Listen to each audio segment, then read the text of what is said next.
मेरे इस चैनल में आपका स्वागत है। मैं आप लोगों को वीडियो के माध्यम से गणित को बहुत आसान शब्दों में, बहुत आसान तरीके से समझाने का कोशिश करता हूँ। इसीलिए आप हमारे चैनल को सब्सक्राइब करें और गणित विषय का पूरा टॉपिक आप प्ले लिस्ट से जाके एक्सेस कर सकते हैं। प्ले लिस्ट का लिंक आपको डिस्क्रिप्शन में मिल जाएगा। आज हम लोग पढ़ेंगे वज्र गुणन विधि। वज्र गुणन विधि को समझने के लिए हम लोग सेम पहले जो लिए थे समीकरण उसी का उदाहरण लेते हैं। x plus y is equal to 5, ये हो गया समीकरण नंबर 1। और दूसरा 2x minus 3y is equal to 4, ये इक्वेशन नंबर 2, समीकरण नंबर 2 है। अब इसको हम लोग वज्र गुणन विधि से हल करेंगे। तो वज्र गुणन विधि से हल करने के लिए हमें इसको याद रखना पड़ता है कि सबसे पहले कोई भी समीकरण होता है उसको हम लोग ऐसे लिखते हैं, इस रूप में a1x जोड़ b1y जोड़ c1 बराबर 0, समीकरण नंबर 1 को।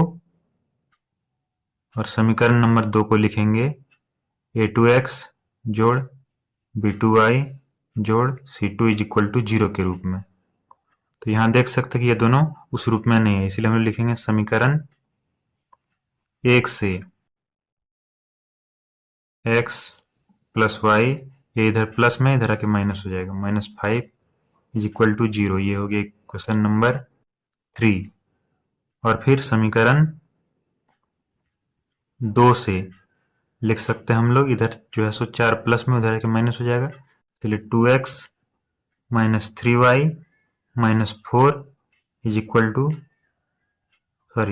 0, ये हो गया समीकरण नंबर 4। अब अगला काम हम लोग को क्या करना है,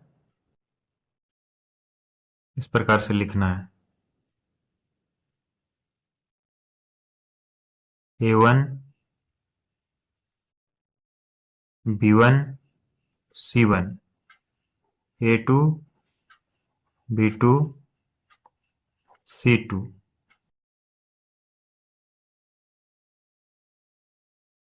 तो यहां आप देख सकते हैं a1 हमारा है 1, b1 हमारा है, यहां भी 1 है, और c1 -5 है।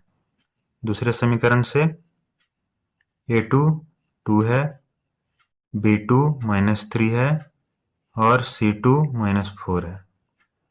अब हम लोग इस विधि में क्या करते हैं कि इस प्रकार से एक साइकिल बनाते हैं। पहले b, फिर b के बाद क्या होता है c, फिर c के बाद a लिखेंगे। तो याद रहेगा आपको, पहले a फिर b फिर c, b ऊपर में होना चाहिए। b ऊपर में क्यों हुआ उसका कारण भी हम बता रहे हैं। तो सबसे पहले हमको क्या करना है, b से c में जाना है, फिर c से a में जाना है, फिर a से b में जाना है, इसीलिए b को ऊपर लिखें। यानी कि शुरुआत हम लोग कहाँ से करेंगे, b से करेंगे। तो b से c में, c से a में, फिर a से b में, यानी कि b से शुरू होगा और b से खत्म होगा। तो ऐसे हम लोग इसको याद रखेंगे। तो पहले हम लोग लिखेंगे x, फिर लिखेंगे y, फिर लिखेंगे 1, और यहां लिखेंगे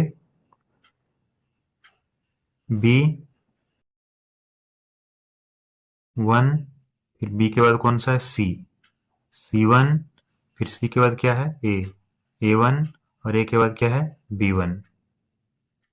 फिर लिखेंगे नीचे में b2, b2 के बाद क्या होगा c2, c2 के बाद क्या होगा a2, और a2 के बाद फिर क्या होगा b2, यानी कि b से शुरू होकर b पे खत्म हुआ।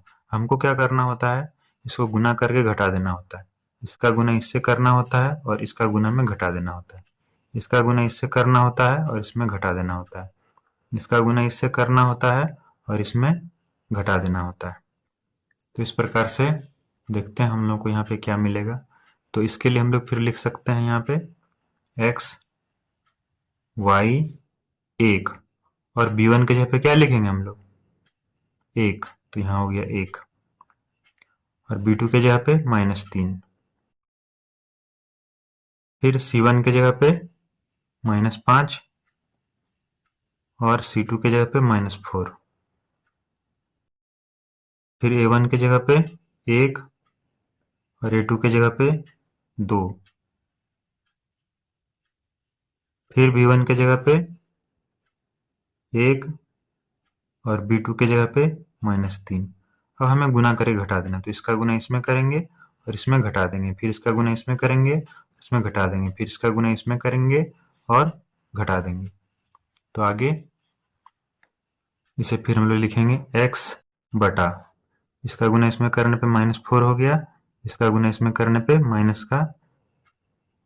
-3 गुना -5, फिर बराबर y बटा, इसका गुना इसमें करने से -5 गुना 2 घटा, इसका गुना इसमें करने पे -4 बराबर, फिर -1 बटा, इसका गुना इसमें करने पे -3 गुना 1 घटा, इसका गुना इसमें करने पे 2 और फिर इसे हम लोग लिख सकते हैं x बटा 4 माइनस, यहाँ माइनस माइनस प्लस हो जाएगा गुना होके, तो हो गया माइनस का 15 बराबर, यहाँ पे y बटा -10, यहाँ पे माइनस माइनस प्लस 4 हो गया, फिर बराबर 1 बाय, यहाँ पे -3 हो गया, -2 हो गया। फिर से इसको हम लोग आगे लिख सकते हैं x बाय, यहाँ पे देख सकते हैं दोनों माइनस है, इसलिए माइनस माइनस प्लस हो गया, तो हो गया -19 इज इक्वल टू, यहाँ पे y by plus minus minus घट जाएगा, 10 में 4 गया 6, माइनस का 6 हो गया बराबर, यहाँ पे माइनस माइनस प्लस हो जाएगा, तो हो गया -5। तो अब हमको क्या करना है, इसका जोड़ा बनना है। अब पहले इन दोनों को लेना है, फिर इन दोनों को लेना है और आंसर आ जाएगा। इसलिए x बटा -19 बराबर 1 बाय -5 पहला ले लिए, और दूसरा हो जाएगा y by -6 is equal to 1 by -5।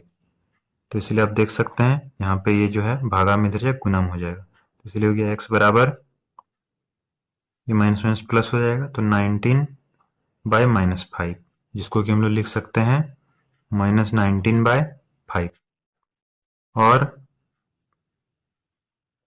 y बराबर हो जाएगा, इधर ये भागा में इधर गुणम हो गया, तो -6 बाय -5, जिसको कि लिख सकते हैं हम लोग 6 बाय 5। तो इसीलिए हो गया x बराबर -19 बाय 5 और y is equal to 6 by 5। तो इस प्रकार से वज्र गुणन विधि से हम लोग प्रश्न को हल करते हैं। वीडियो आपको अच्छी लगे तो वीडियो को लाइक करें, अपने दोस्तों को शेयर करें, और यदि आपको कोई प्रश्न हो तो आप कमेंट में लिख के पूछ सकते हैं। धन्यवाद।